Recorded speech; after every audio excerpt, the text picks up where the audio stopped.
Bonsoir à tous et bienvenue dans Connaissez-vous. Premier invité ce soir, vous le connaissez, François Scoyten, le dessinateur, l'auteur des Cités obscures, aussi de cette fabuleuse sculpture de poulpe qu'on peut voir en ce moment sur la place Paulart. Il vient avec un nouvel ouvrage, ça s'appelle Compulsion, avec un texte d'Adam Roberts. Compulsion, c'est une histoire de science-fiction avec des individus qui répondent à une injonction, c'est une sorte de pandémie. On récupère des objets, il y a une arme secrète, explication dans un instant. Ensuite, on va découvrir un rappeur, Hudhaifa, déjà très bien implanté sur les réseaux sociaux. On va essayer de vous le faire découvrir à vous aussi.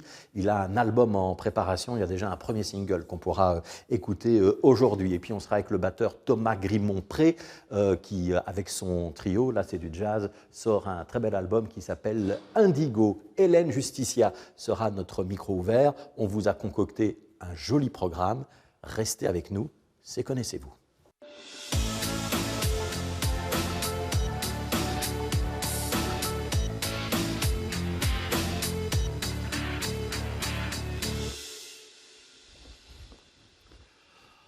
Bonjour François Scoyten.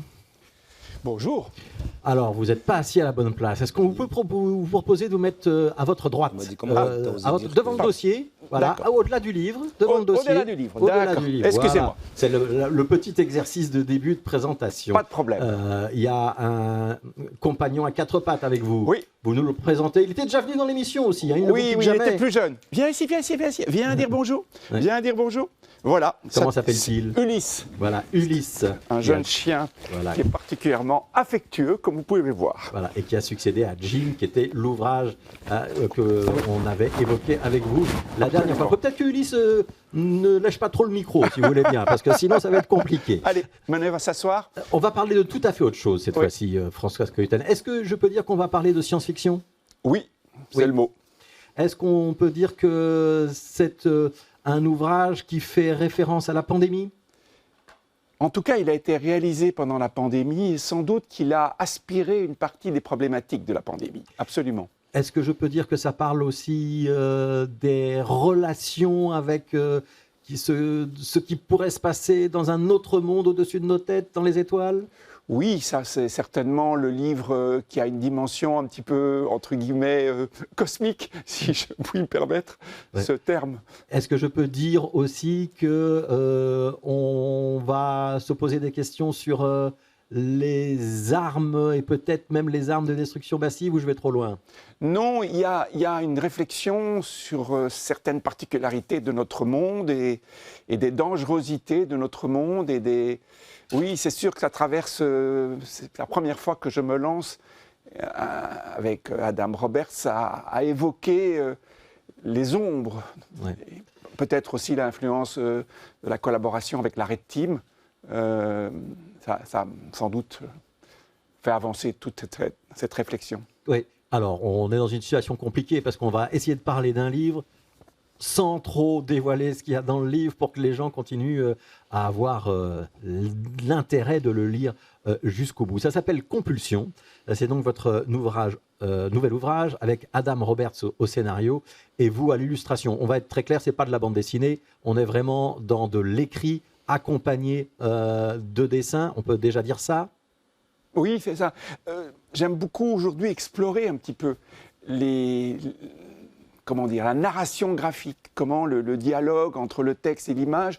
Et si vous ouvrez le livre, vous allez voir un rapport très particulier que j'ai développé avec le graphiste Philippe Guelmetti. On a cherché comment inclure de l'image dans le texte, du texte dans l'image, et puis donner à voir des très grandes images. C'est sans doute les plus grandes images que j'ai faites en couleur, comme une explosion, comme ça, comme une vision cinématographique des sujets qu'on traite. Alors, on va voir quelques dessins, je ne sais pas si on peut dire planches de cet album. Et on va peut-être les commenter ensemble. En fait, il deux catégories dans cet album. Il y a des grandes pages, pleines pages de couleurs, et puis il y a des petites miniatures, je vais appeler ça comme ça, qui sont là des crayonnés en noir et blanc. Ça correspond à quoi cette division en deux de votre travail? Écoutez, ce qui était intéressant sur un sujet comme ça, c'était de ne pas être dans des schémas préétablis. Et donc, on a vraiment, sur un sujet aussi curieux, bizarre, étrange, essayé de créer un OLNI, un objet-livre non identifié, c'est-à-dire quelque chose qu'on a cherché comme un prototype pour essayer d'évoquer un sujet fantastique, un sujet hors norme. Donc il y a ces deux dimensions, couleur noir et blanc. C'est de la gravure? Alors, il y a d'un côté un travail à la plume très précis et d'un côté un travail en couleur, mais alors là, radical sur la couleur, pleine. Il n'y a plus de traits même, c'est vraiment la couleur pour la couleur. Donc, c'était très agréable de développer le plaisir presque physique de creuser des images avec la couleur. Ouais. On raconte un petit peu l'histoire, en tout cas les prémices de l'histoire. Ça s'appelle compulsion. La compulsion, c'est le fait d'être soumis à quelque chose qu'on ne maîtrise pas. Ça commence comme ça, ce récit. On découvre qu'il y a un petit peu partout sur la Terre, ou en tout cas dans le monde occidental, des gens qui sont mus par une force intérieure qu'ils ne contrôlent pas, qui les amène à amener des objets à un endroit déterminé et à assembler ces objets pour en faire, on va dire quoi, des sortes de sculptures?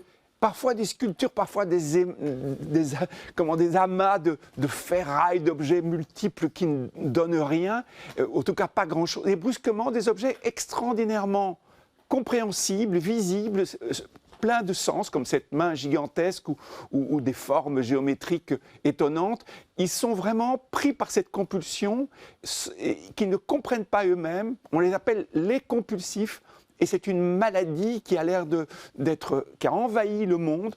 Et donc là-dessus, évidemment, il y a des réactions des autorités qui admettent qu'ils doivent être protégés. On doit accepter leur particularité parce qu'ils sont soumis à cette compulsion. Ouais. Et on les appelle les obligés. Ils ont donc un certificat d'obligé, mais ça provoque aussi des réactions en sens inverse, des gens qui protestent sur ce que l'on permet aux obligés et qu'on ne permet pas aux autres citoyens, aux autres citoyennes. C'est vrai.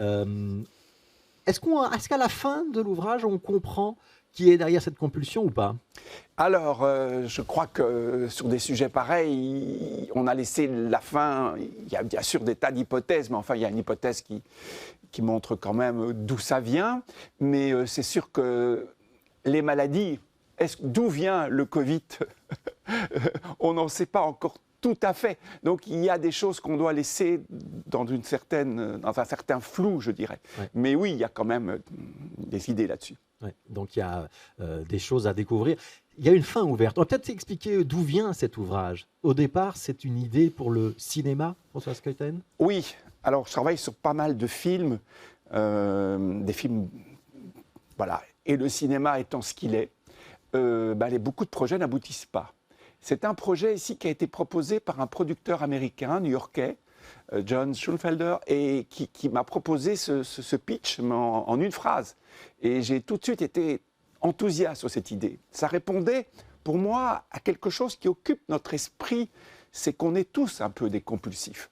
On peut être compulsif avec la télévision, on peut être compulsif avec nos écrans, avec nos smartphones, on peut être avec plein de choses qu'on mange, qu'on boit. Et donc, ça m'intéressait parce que c'était une métaphore de certaines choses qu'on vit aujourd'hui, qui nous contraint, qui nous limite aussi. Et je trouvais que cette forme permettait d'aborder ce sujet d'une façon très poétique pour moi. Ouais. Est-ce qu'il y a une forme de critique de la société de consommation et du monde d'aujourd'hui dans le comportement des compulsifs, dans le fait qu'ils réutilisent aussi des objets tout à fait oubliés ou qui n'ont pas de valeur particulière pour faire quelque chose qui, justement, pour eux, en tout cas, acquiert une valeur et un sens particulier? Mais bien sûr, c'est un regard sur un monde qui accumule. Et là, c'est le contraire. On enlève, on retire pour construire des choses qu'on ne comprend pas soi-même. Ça m'intéressait, cette idée, parce que je crois qu'on ne sait pas trop bien ce qu'on fait en réalité. quand on se retourne, parfois, on regarde son passé, on est surpris de voir la sinuosité de nos chemins. Et oui, ça m'intéressait ce sujet, d'être pris par des désirs irrépressibles et qui vous dirigent vers des choses que vous ne saisissez pas. Alors, il y a une galerie de personnages. En fait, à chaque chapitre, on va retrouver une ambiance différente avec des personnages différents, mais ils ont quand même tous un point commun, c'est qu'ils se retrouvent dans des situations compliqué. On va dire qu'il y a beaucoup de tensions. Il y a des moments, c'est un thriller. Hein. Il y a des coups de feu dans votre histoire. Il y a des enlèvements. Il y a des policiers qui se retrouvent en difficulté. Ouais. Il y a des émeutes. Ouais. C'est pas bisounours. Hein. Non, c'est sans doute le premier livre où je dessine des hélicoptères, des voitures comme il y en a aujourd'hui. Et c'était nécessaire d'ailleurs de montrer la réalité, une réalité d'aujourd'hui, avec sa complexité, avec un monde violent, un monde difficile, mais aussi un monde qui laisse passer comme ça des beautés, des Il y a beaucoup de étrangetés. tensions quand même. Il y a beaucoup... Et les personnages sont soumis à des choix qui sont extrêmement compliqués. Ça, c'est le travail d'Adam Roberts. Vous en avez Oui. beaucoup travaillé ensemble? Oui, alors on a travaillé d'une façon très étrange. Donc c'est un Anglais, il vit à Londres, c'est un auteur de science-fiction, il est aussi professeur. Et ce qui était intéressant, c'est qu'il s'est inspiré de mes dessins, et moi je me suis inspiré de ses textes. On a avancé comme ça parallèlement. On s'est vu quelques fois à Paris, on a dialogué, mais il a eu un plaisir réel à prendre mon travail. Et moi, j'ai eu un plaisir à sinuer entre ces propositions littéraires. Ouais, ça veut dire que, par exemple, vous avez dû vous corseter et être très proche du texte. Par moment, j'ai cru lire ou apprendre que vous avez dû parfois rajouter certains détails parce qu'il y avait un objet qui était décrit dans le texte Oui. que vous n'en aviez pas dessiné. Alors, écoutez, ça a été sans doute le livre le plus complexe que j'ai eu à faire. Ça fait 5 ans que je suis sur ce livre. Et je le refais, avec le graphiste, avec l'éditeur, Dargaud et Rioun, Rechamp, on a refait ce livre 1001 fois. Et ça me plaisait bien, cette idée. Il fallait chercher le livre, il fallait le creuser. J'aime bien parfois les choses qui ont du mal à se donner. Il y a parfois des livres qui viennent très, très naturellement, sans que vous compreniez vraiment, comme Jim par exemple. Et puis il y en a d'autres où il faut batailler. Il faut batailler et ça leur donne une valeur aussi parce que vous vous sentez dans le brouillard. Avec Adams, on cherchait avec le graphiste, avec l'éditeur, on n'était jamais sûr de le trouver. C'est vraiment en revenant inlassablement que je crois que le livre est apparu. Alors, il y a un superbe texte, il y a de superbes dessins de Françoise Keuten, ça s'appelle Compulsion. Il y a une fin ouverte, Françoise Keuten. Est-ce que ça veut dire qu'il y aura une suite? Non, je sais pas fait pour moi les... Et pourtant, on a parlé de cinéma tout à l'heure, moi je vois bien une série télévisée là-dessus, Alors c'est clair. ou un Netflix. Oui, bien sûr, c'est clair que c'est ce qu'il y a un petit peu dans le tuyau. C'est le projet. On a mis le doigt sur quelque chose. Oui, c'est certain, c'est certain. Il est en réflexion. Mais alors, vous savez, voilà, je crois que je ne comprends pas grand-chose au monde du cinéma et les raisons pour lesquelles certains films se font et d'autres ne se font pas. Si vous saviez le nombre de projets que j'ai traversés dans le cinéma, c'est tout à fait troublant. Mais c'est pas grave. Le chemin était passionnant. Donc on aura peut-être un compulsion sur des écrans d'ici quelques mois ou quelques années. Alors moi, je ne suis pas très pour les adaptations de mon travail. Je n'ai jamais vraiment souhaité ça. Mais celui-là, c'est sans doute celui qui est le plus naturellement fait pour ça. Alors, je vous propose d'accueillir un deuxième invité, Françoise Keuten. Le rap, c'est quelque chose que vous suivez de très très loin ou vous pourriez y avoir un certain intérêt? Oui, j'adore écouter toutes les formes musicales et le rap fait partie, c'est incontestable qu'il y a des créations d'une qualité, d'une ambition voilà, qui me trouble. Alors, on va vous faire découvrir un rappeur bruxellois. On pense, nous, qu'il est d'une réelle qualité dans son écriture. Il s'appelle Oudaifa.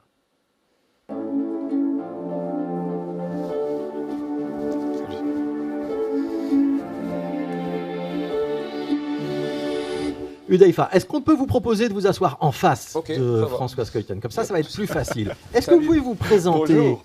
Ben, moi, je m'appelle Hudhaifa. Je suis un rappeur de Bruxelles. J'ai grandi à Molenbeek, plus précisément. Et c'est vrai que j'ai un amour pour l'écriture. Donc, pas la grande écriture, de variété française ou quoi, mais j'aime beaucoup le rap avec des mots, les tournements de phrases, les métaphores, ce qu'on appelle les punchlines. Donc, c'est un truc que je kiffe beaucoup, quoi. Ouais. Donc, voilà, tout simplement. Est-ce que vous connaissez François Skeuten? Est-ce que la bande dessinée, par exemple la série des Cités Obscures qu'il avait fait, ça vous parle ou pas? Non, honnêtement, pour pas vous mentir, je ne pas connais grave. pas. Après, je découvre. Hein. Franchement, j'ai pu voir déjà et franchement, c'est lourd ce que vous faites. C'est incroyable. C'est de l'art, quoi. Donc, franchement, c'est lourd. En tout cas, merci. C'est vraiment lourd. C'est lourd, ça c'est une expression de jeune. Est-ce que, François Skeuten, est-ce que ce vocabulaire-là, cette manière de parler, ça vous parle quand même ou pas? Oui, ça m'amuse, moi, le jeu avec les mots, et comme vous dites, tout ce que ça crée comme image. Parce qu'en fait, le rap crée des images. Alors, comme vous, je n'ai pas pour ça une proximité naturelle, mais ce sont des voyages qui m'intéressent. Ma compagne, elle est plus connaisseuse et du rap américain, qui est quand même assez impressionnant. C'est ça. C'est l'école. De toute façon, je pense que ça a commencé là, en vrai de vrai. Oui. Nous qui sommes en Belgique, on va dire qu'on a beaucoup de références par rapport au rap français. Et les Français ont beaucoup de références par rapport au rap américain. Et nous aussi, on en a écouté. Peut-être pas autant qu'eux, mais c'est sûr que la base du rap, c'est les Américains, quoi. Tout simplement. Alors, je vous propose qu'on écoute tout de suite de la musique d'Hudhaifa. C'est le dernier single. Il est sorti il n'y a pas longtemps, il y a une semaine ou deux, et c'est déjà un petit carton.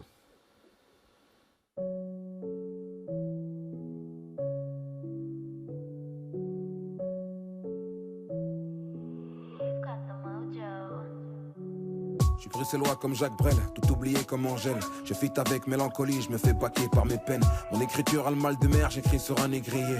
Écriture clandestine, on écrit tous sans papier. Certains rappeurs ont pris ma place, j'ai la plume couleur Palestine. Au paradis y a pas de couleur, vu que les hommes n'ont pas d'origine. Si je me fais tuer par un sniper, mon fils sera sans repère. Je marche comme un orphelin pieds nus, vu que j'ai grandi sans père. Mon héroïne c'est pas la stup, c'est ma mère et ses prières. Ici c'est le gun qui t'escorte à l'adresse de ton cimetière. Pourquoi rapper avec le cœur éphémère sur nos valeurs? Car oui, ici les vainqueurs sont les meilleurs des tricheurs. Je regarde les années passées, j'ai pas oublié comment nos cœurs deviennent noirs face à vos idées. La douleur est profonde, ils m'ont négligé. Trop sincère, la plume et mon sensuel.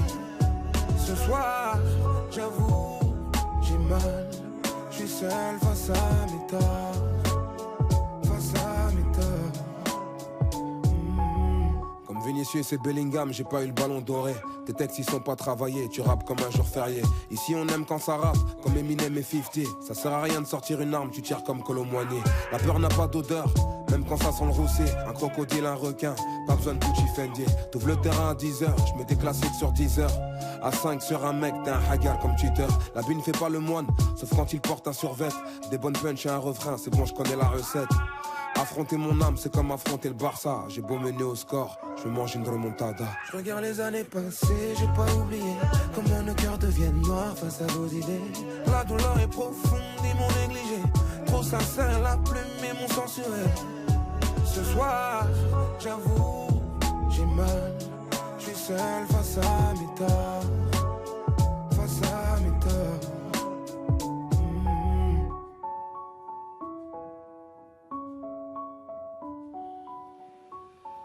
François Skeuten, on va prendre votre première réaction à chaud.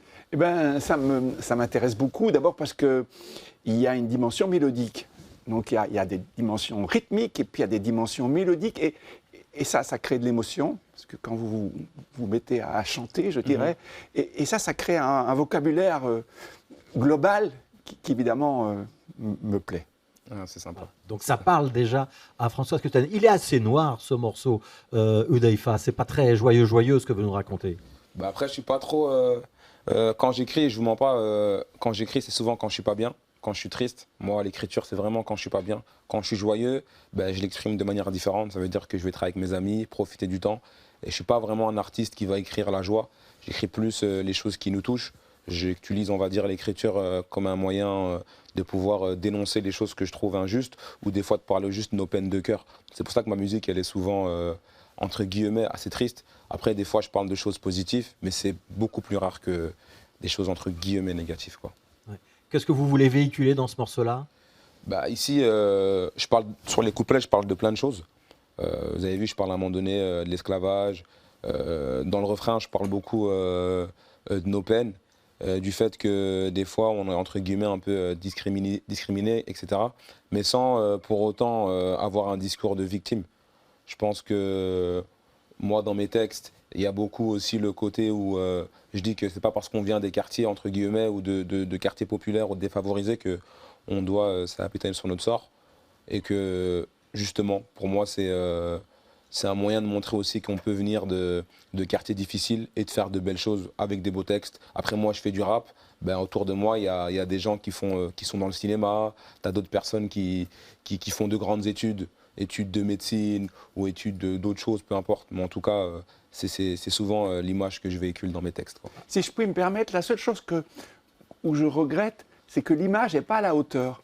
Vous trouvez? De la musique. Je trouve que le climat aurait pu être plus travaillé par la lumière, par l'environnement, en gardant le principe des gens qui t'accompagnent là. Je trouve qu'on aurait pu aller pour donner plus d'émotion. Non, c'est une critique constructive que je prends avec plaisir et pour les prochains clips, on fera attention en tout cas. Travailler sur la lumière, travailler sur... Non, allez plus loin. Demandez un décor à François Scoïten. En tout cas, j'ai vu que sur ces dessins, si on arrive à mettre en vidéo les dessins qu'il fait sur un clip, je pense que ça peut être lourd. Comme mais on voit des images avec votre texte. Mes textes sont très imagés, c'est vrai. Oui. Et donc, du coup, il ne faut pas les illustrer littéralement, mais simplement ne pas empêcher qu'on rêve. Non, je comprends, j'entends. Ouais. Hudhaifa, on va quand même dire, vous êtes de Molenbeek, famille d'origine congolaise. Est-ce que vous estimez que vous avez un rôle un peu maintenant de représentation? Molenbeek représente, comme diraient les jeunes, ou pas du tout? Oui et non, parce que quand on vient de quelque part et qu'on est exposé, ben forcément, on est entre guillemets toujours un peu à l'image de d'où on vient. Bêtement, moi, quand je vais sur Paris, parce que je suis souvent sur Paris, et que je dis que je viens de Molenbeek, vous doutez bien de quoi il parle. Ça veut dire qu'en vrai de vrai, quand on fait du mal, forcément on est mis en avant. Donc entre guillemets, si on fait de bonnes choses, on sera aussi mis en avant. Donc oui, je pense que d'une certaine manière, je pense que j'ai aussi le drapeau de Molenbeek quand je vais à Paris. Je suis bruxellois, mais je suis aussi molenbeekois. Molenbeek aujourd'hui, c'est plus populaire entre guillemets que Bruxelles, dans les quartiers de Paris. Donc forcément, je pense que j'ai un rôle à jouer et justement aussi je fais attention aussi dans mes textes à ce que je dis et à l'image que je véhicule, bien sûr. Ouais. Je voudrais qu'on parle de votre succès quand même, parce qu'il est énorme, Hudhaifa. Je suis allé voir les statistiques sur Spotify, 160 000 auditions, je pense, sur auditeurs par mois. Auditeurs par mois, voilà.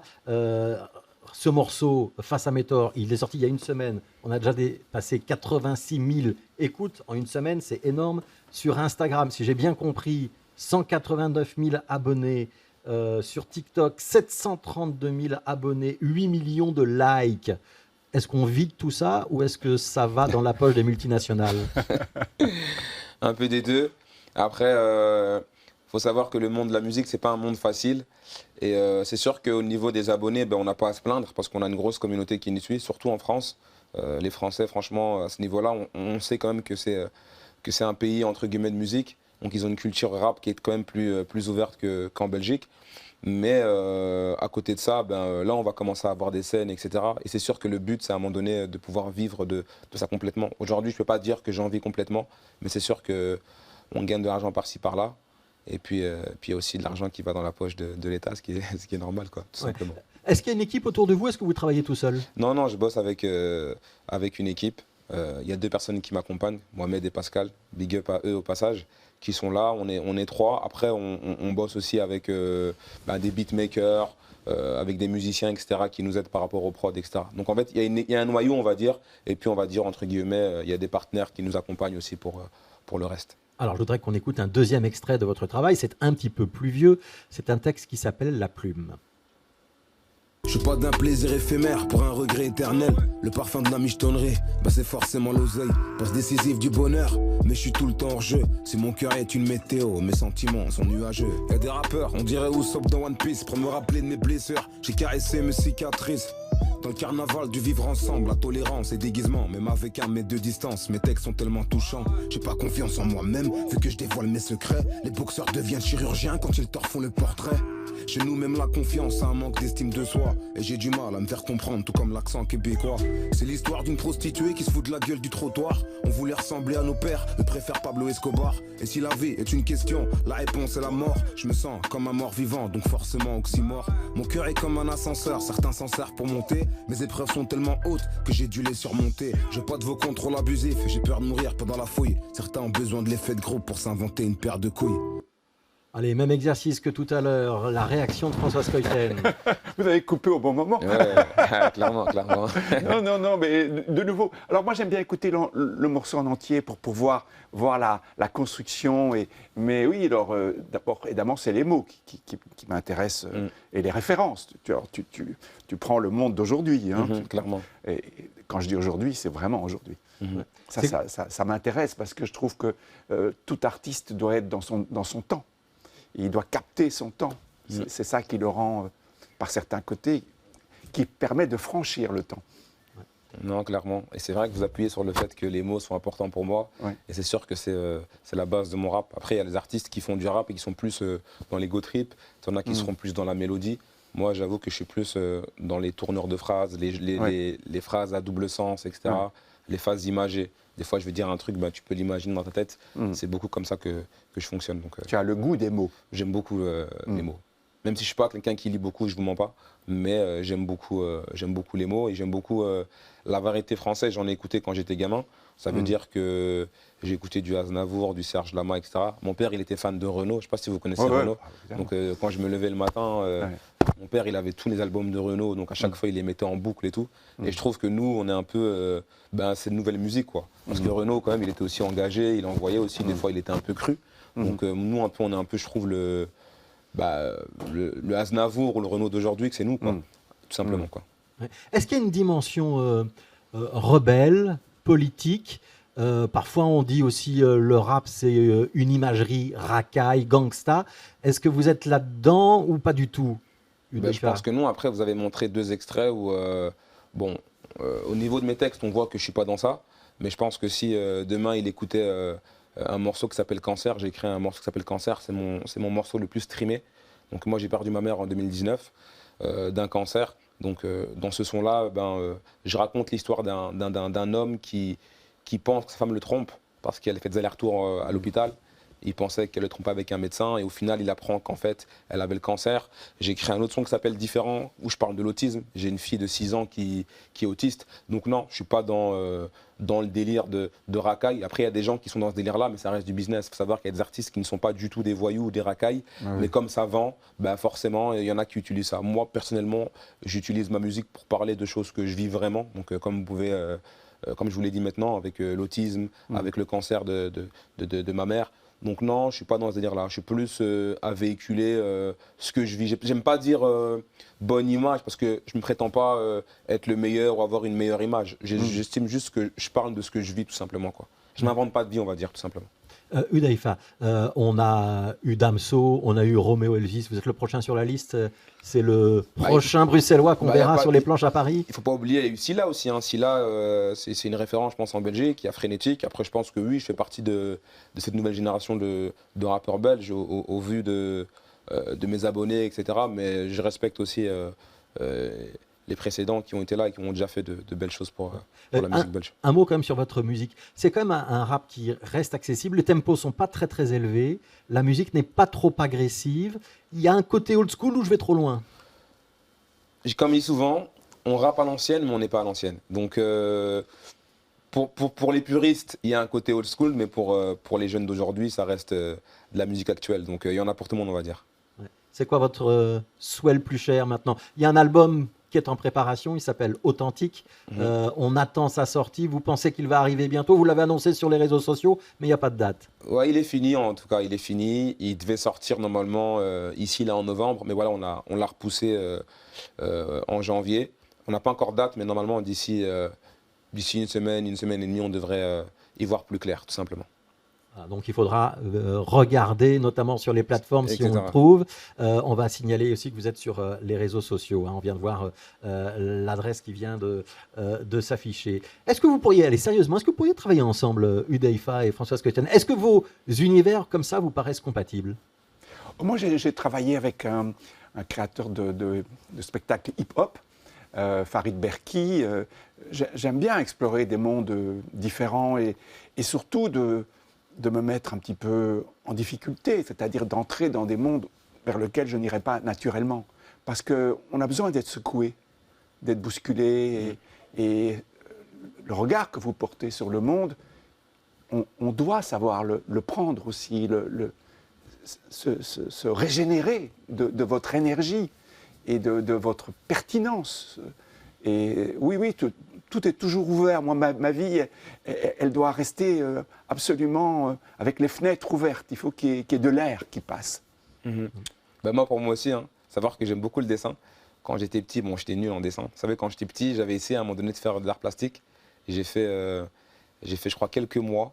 Mais ça n'a pas été parce que j'étais pas bon. Je me disais qu'en fait, ce que j'avais remarqué, c'est que les gens étaient bons. Je trouve que ceux qui dessinent voyaient des formes que nous, on ne voyait pas, malheureusement. Mais j'aime beaucoup le dessin. Et je pense que ça va avec mes textes, qui sont assez imagés. Donc forcément, bien sûr qu'on pourrait. Est-ce que vous avez confiance en vous, Hudayfa? Ou est-ce qu'il y a un côté un peu torturé chez vous? Je pense qu'il y a les deux, hein. Il y a un peu, paradoxalement, il y a un peu le côté où les gens souvent pensent que j'ai l'air toujours sûr de moi, mais non, mon équipe peut vous le dire, il y a des moments où j'ai des moments de doute, où il y a des moments où j'ai ce côté un peu hypersensible, un peu foufou. Donc je suis sûr de moi, je suis sûr de ma musique, on va dire, mais pas toujours sûr de moi. On espère que tout marchera bien. C'est bon signe. Ouais. Et on va vous suivre, évidemment. Hudayfa, avec donc Face à Métor, c'est le single qui tourne maintenant, qu'on va diffuser notamment aussi sur la radio de BX1. Et puis, donc, théoriquement, cet album authentique qui devrait arriver en début d'année prochaine. C'est en tout cas tout le mal qu'on vous souhaite. On va vous proposer d'accueillir un troisième artiste. On va rester dans la musique, mais on va changer un petit peu d'univers. On accueille Thomas Grimont-Pré.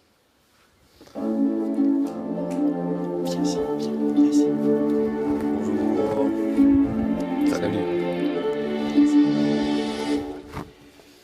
Bonjour le chien, bonjour tout Voilà. le monde. Petit exercice qu'on demande habituellement. Thomas Grimont-Pré, est-ce que vous pouvez vous présenter en quelques phrases? Alors en quelques phrases, je suis français, je vis à Bruxelles depuis 4 ans, bientôt 5. Je suis batteur et compositeur. Je suis originaire de Lille. C'est là où je suis né, là où j'ai grandi. J'ai appris la musique, pour être précis, à l'école de musique de Loos. Voilà, ça c'est important, ça c'est le début du début. Et puis ensuite, j'ai fait mes études à Lille. Je suis parti ensuite à Paris étudier. Et je suis revenu à Lille. Et donc depuis 4 ans maintenant, enfin bientôt 5, je vis à Bruxelles. Ouais. Voilà. Et alors, on va quand même ajouter une chose que vous n'avez pas dite, c'est que vous êtes plutôt dans le jazz. Oui, voilà. Je suis plutôt dans cette veine-là depuis un certain temps. Maintenant, je suis pas, enfin, comme beaucoup de musiciens d'ailleurs, on est tous assez plutôt caméléons, quoi. Donc, j'écoute de temps en temps d'autres musiques. Ça, c'est vrai. Est-ce que jazz et hip-hop, ça peut aller ensemble? Bah ça c'est pas, enfin j'allais dire c'est une chose qui a déjà été faite. Hein, j'allais dire c'est pas récent. C'est une cohabitation plus que facile. La cohabitation n'a rien à voir avec ce qui se passe en ce moment en France. Mais parce que la France c'est un peu chaud en ce moment. Bref, mais pour parler de musique, non, je suis impressionné par les deux univers là de François et d'Hudayfa. Par rapport à Hudayfa, c'est ça, pardon. ouais. Pas de souci. J'ai préféré le premier morceau là qu'on a entendu. C'est un petit peu plus mélodique Voilà. pour moi. Maintenant, j'aime bien les textes. Et comme on en parlait en coulisses, j'aime bien Orelsan, bon, qui pour moi envoie des textes assez Comment est-ce que vous travaillez sur la musique Hudhaifa? Est-ce que vous allez chercher des samples et des samples? Est-ce que ces samples peuvent venir du jazz chez vous, ou du funk, ou des choses comme ça, ou pas? J'aime bien en tout cas le jazz, en tout cas moi j'aime beaucoup. Je trouve ça lourd aussi. Mais comment je compose, j'ai déjà fait des samples, mais par exemple quand on parlait de musique américaine, là j'avais repris un sample de Eminem, un son qui s'appelle Stan, et j'avais repris un sample pour faire un morceau. Mais de manière générale, comment mes titres je les fais, ben, j'ai déjà les textes en général, et puis avec mon beatmaker, on travaille sur des prods, que ce soit avec le piano, avec la guitare. Mais pour revenir au sujet du jazz, franchement moi j'aime beaucoup, je trouve ça lourd. Alors, Thomas Grimont va présenter un projet en trio, c'est votre trio, Oui. qui sort un album, on va y revenir dans un instant, mais vous avez beaucoup joué en France. Alors, pour les amateurs de jazz, Oui. Laurent Cuny, le Big Band Lumière, Patrice Caratini, Martial Solal, tout ça, Ouais. c'est des gens avec lesquels vous avez joué. Vous vous sentez pas un peu à l'étroit à Bruxelles, après, quand on affiche ces grands noms-là à Paris? Non, pas du tout. En fait, moi, je suis venu à Bruxelles, parce que c'est une capitale, mais à dimension humaine. Et c'est très cosmopolite, en fait. Et c'est un truc qui me plaît beaucoup. Et au niveau de la musique et du jazz, c'est une scène très vivante. Et donc, voilà, j'ai été attiré par ça. Et c'est pour ça que vous êtes resté. Voilà, Vous êtes c'est arrivé ça. pendant le confinement et C'est ça. il y a eu beaucoup de dégâts collatéraux du confinement, mais il y a eu quelques conséquences heureuses. Oui. Et c'est votre présence, par exemple, parmi nous. On va écouter un premier extrait de cet album.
Allez, on reprend notre exercice. Hudhaifa, Françoise Coyten, première réaction à cette musique que vous venez d'entendre.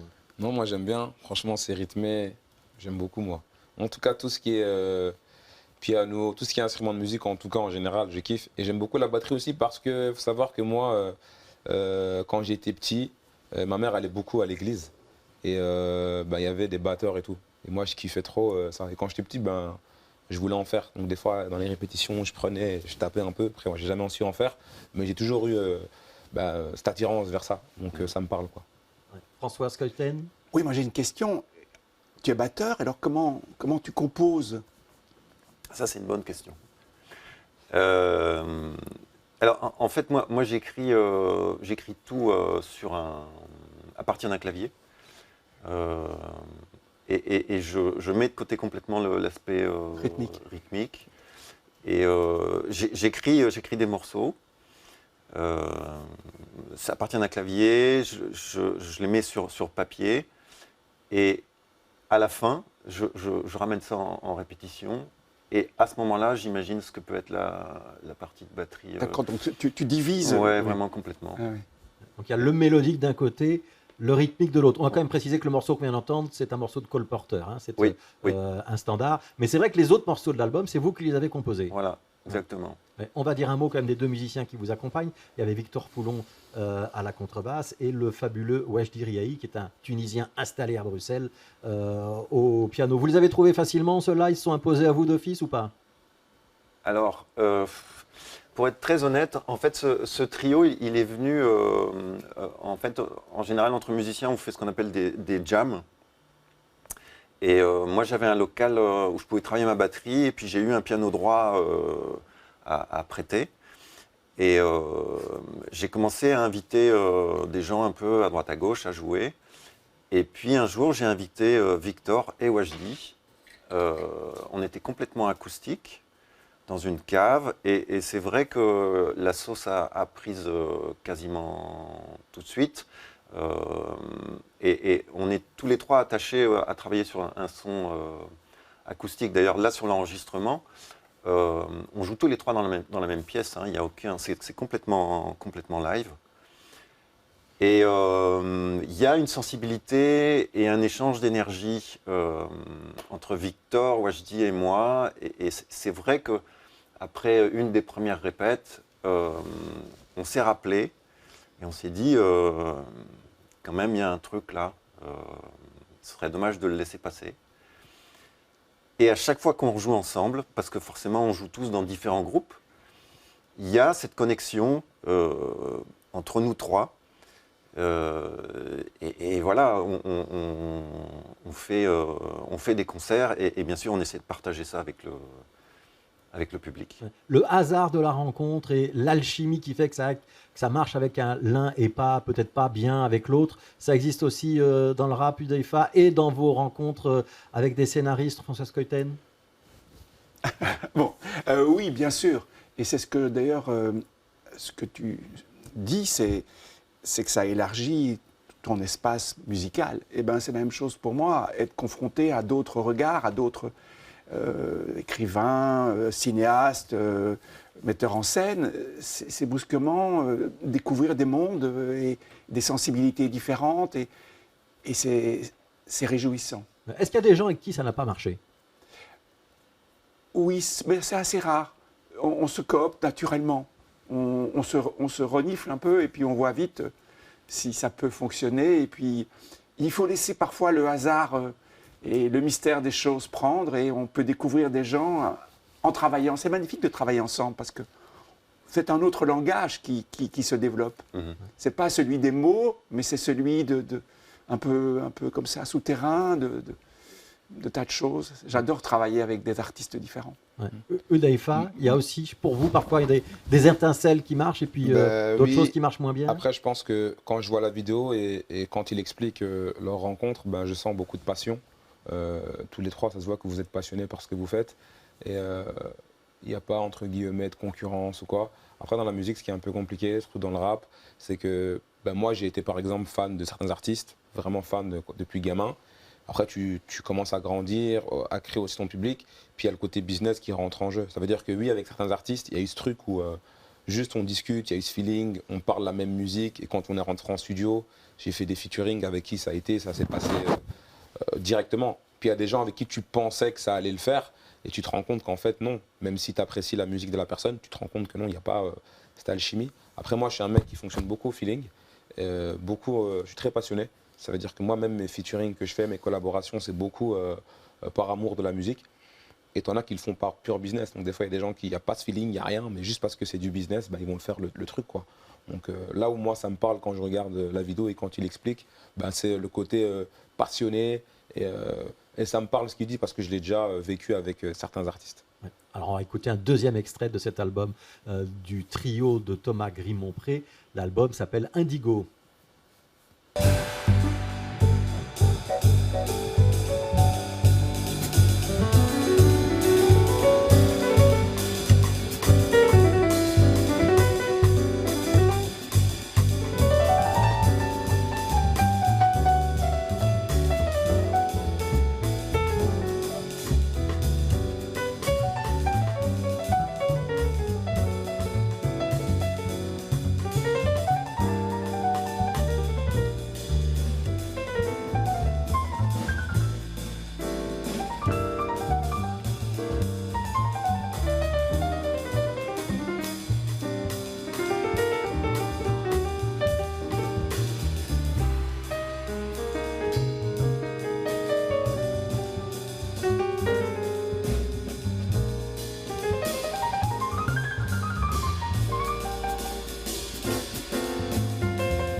Thomas Grimont-Pré, est-ce que je peux dire que vous êtes un batteur de la retenue? Qu'on vous entend pas prendre le devant, pas être au-dessus des autres, plutôt même nettement derrière, et que votre jeu est à la fois souple, mais il est plus pianissimo que fortissimo, pour prendre cette expression-là. Oui, mais ça ne me dérange pas du tout. Ce qui m'importe, c'est la musique. L'histoire de... Puis, enfin, vous savez, l'histoire de l'ego... bon, enfin, si, on a tous un ego, mais moi, ce qui m'intéresse, c'est que mes morceaux... Enfin, de donner la meilleure vie et la meilleure forme à mes morceaux. Après, que je sois plus devant ou pas, ça m'est égal. Mais même dans votre jeu, vous Ouais. faites plutôt de la dentelle et du crochet. Ouais. C'est pas des grands aplats de couleurs, c'est pas des uppercuts, quoi. Oui. Alors ça, c'est c'est par rapport à la musique que j'écris. C'est-à-dire que quand j'écris de la musique et que j'en fais un disque, en fait, je décide de partager un petit peu mon jardin secret. Il se trouve que la musique que j'écris n'est pas une musique où la batterie est forcément devant. C'est un beau paradoxe. Voilà, mais je pense que je suis rempli de paradoxes aussi, comme tout le monde, et je suis quelqu'un d'assez complexe et sensible. Je dirais peut-être plus sensible que complexe. Donc voilà, j'écris la musique comme ça, et aussi j'aime beaucoup jouer les ballets. Qui est un son, une manière, un traitement sonore de la batterie qui m'intéresse en fait. Voilà. Ouais. Mais ce que je veux dire, c'est que je sais aussi être plus présent quand je joue de la batterie. C'est-à-dire que, notamment, enfin, on parlait au début, j'ai beaucoup joué dans des grandes formations où là, le batteur, bon, de par sa fonction, il fallait que, entre guillemets, j'envoie plus de sons, quoi. Donc ça, je l'ai beaucoup fait. Je le fais peut-être un peu moins dans ce qui m'est très personnel, quoi. Voilà. Alors c'est un très très bel album avec de très très belles compositions. C'est des musiques très très douces, très agréables, un peu cinématographiques, hein. On découvre Merci. des ambiances morceau après morceau. D'abord un petit mot quand même sur le titre. Indigo, c'est Oui. une couleur. Pourquoi est-ce que vous avez choisi ce titre-là? Alors, en fait, quand j'écris un disque, j'essaie de trouver un thème qui puisse un petit peu parler à tout le monde. Alors, le disque précédent s'appelait Big Wheel. Alors, Big Wheel, c'est la grande roue.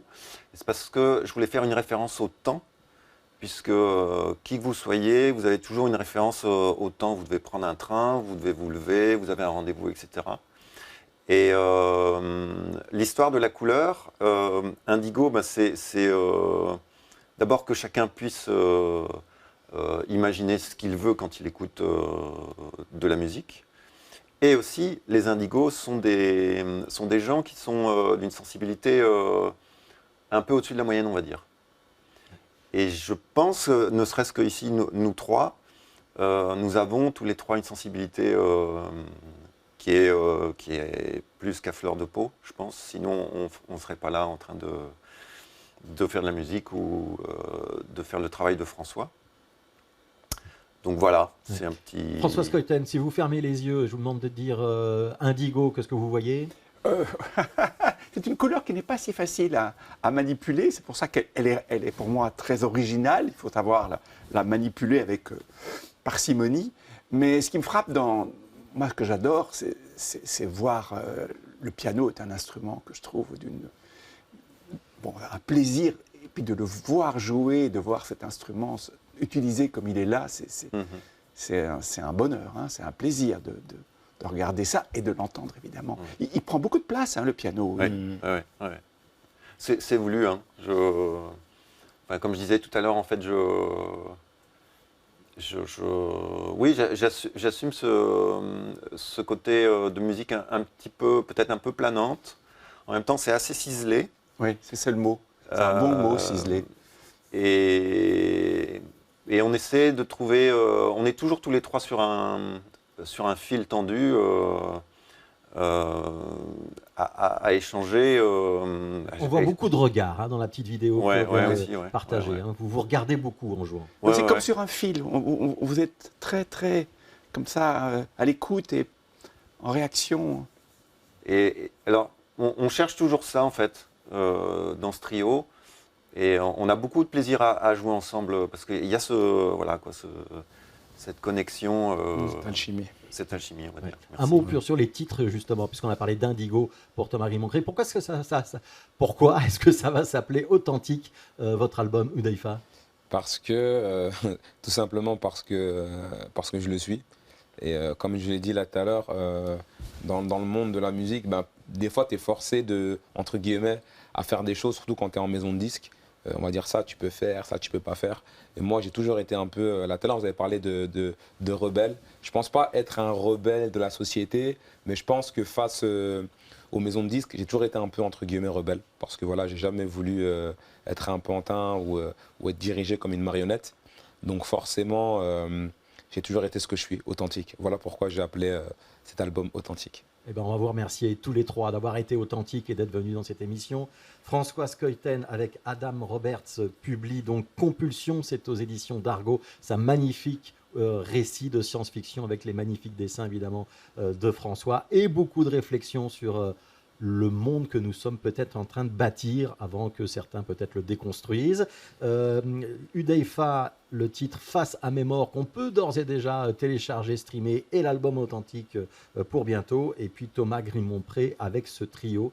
C'est paru chez Step by Records et c'est un album qui s'appelle Indigo. Merci à tous les trois d'être venus dans Connaissez-vous. Les Dodelinantes, c'est le titre du texte que va nous interpréter maintenant Hélène Justicia. C'est le micro ouvert.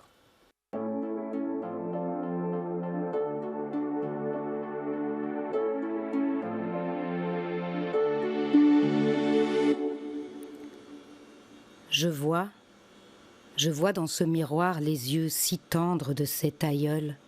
Je vois dans mes yeux-là un passé de soleil. Je ne sais rien de plus qu'un jour dans un reflet, un couteau s'est levé à temps barrer la route, au sol il est tombé. Je ne sais rien de plus, juste ça, ce couteau.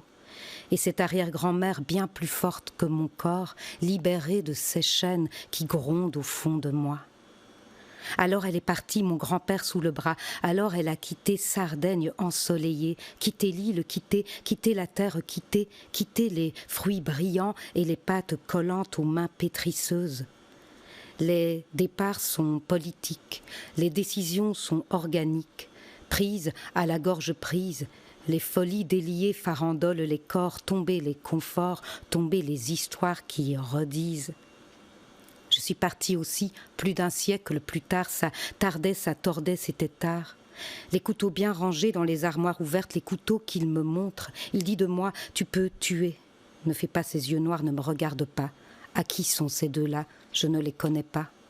Je ne voudrais pas qu'il voie au fond de mes yeux le passé, les batailles d'avant, les femmes plus d'alliance, qui tentèrent et puis mèrent, ces femmes en moi qui grondent, susurrent à mes oreilles, pars. Ne reste pas, pars, non aux injures, aux critiques, aux mains levées et aux couteaux qui songent.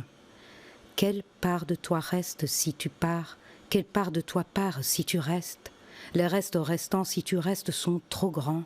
Les parts qui partent si tu pars si petites, alors pars, te fais pas prier, quitte. Qui, à part toi, peut le faire? Demande au vent de t'envoler dans ses bras doux, quémande à la pluie de te bénir, ouvre tes bras, ouvre, attrape un oiseau de passage, ouvre fenêtre, porte à coulisses, ouvre, sens la douce danse dodelinante des dames du dedans, celles qui soufflent, celles qui sentent, celles qui sifflent de sensés messages superbes et suspendent le temps. Pars, comme on part en voyage, pars comme on prend un billet pour des villes secrètes, pars comme on saisit le temps qui suspend son envol, autant suspend ton vol, éole suspend le vent et fait danser nos corps libres jusqu'à demain. Autant de possibles aux terres inédites, aux parfums incongrus, aux regards atypiques, des pays bien plus grands que ce monde où tu crèves, rien ne viendra te chercher, rien, il n'y a que toi qui peux. Il n'y a que toi qui peux. Dans cet espace si étriqué, j'ai regardé le ciel et l'arbre cerisier habillé en mariée aux pétales si blancs. J'ai demandé des signes et j'ai reçu des aides, vu mon arrière-grand-mère bien plus forte que mon corps, senti rugir en moi 1000 roches et tempêtes, le bateau pris jusqu'à Marseille pour qu'à travers les âges elle ouvre le chemin. J'ai vu course folle. Après coup dans la vitre, mon visage intact en transparence. J'ai vu dans ses yeux la glu, la suie, la colère grondante. Le couteau du passé à la larme acerbe qui voulait me trancher. Un jour de juin, j'ai tout compris. Au 7e jour, je suis partie. Les deux de Linante, donc texte de Hélène Justicia, c'est un extrait de cet ouvrage qui s'appelle Luce, L-U-C-E, la lumière en italien, c'est paru aux éditions Maelström, comme souvent les textes des poètes ou des slammers ici en Belgique francophone. On signale également qu'Hélène Justicia sera à l'affiche le 18 décembre, c'est la semaine prochaine, du Slam du Moulin. Ça se passe à Neuchâteau, si vous avez envie de faire un petit tour par là pour entendre des slammers participer à des ateliers. C'était Connaissez-vous. On sera de retour la semaine prochaine. Merci d'être encore une fois au rendez-vous.